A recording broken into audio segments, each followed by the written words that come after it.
cover the general topics, general conditions that would affect men from a urological point of view. We can talk about prostate cancer to any extent if there are any questions or anything like that, but I'm also aware that Dumisani, who's going to be following me, is covering quite a bit in terms of the content. Other than his amazing experience, he'll be covering a lot in terms of the details about his therapy and things like that. I'll be focusing on the treatment options available with respect to prostate cancer. So there are several problems that affect men that are older in terms of urology.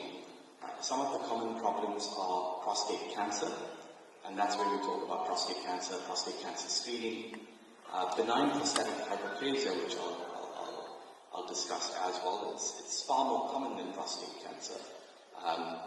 Erectile dysfunction, which is a topic that we generally don't want to talk about but need to talk about. Low libido, not feeling like being intimate, as well as urinary incontinence. Prostate cancer affects about 1 in 18 men in South Africa.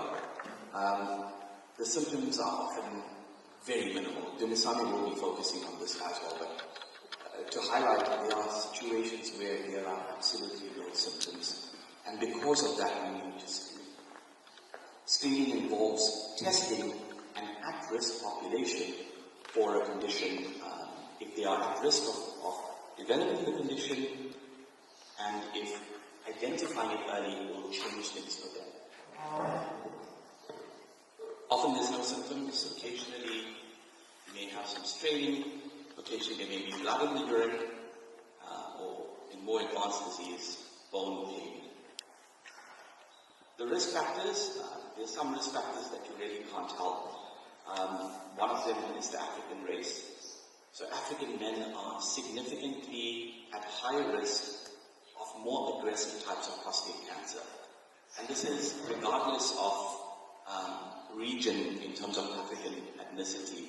We found that African American men are also at risk of more aggressive forms of cancer, regardless of treatment option. So we really have to keep a closer watch on them.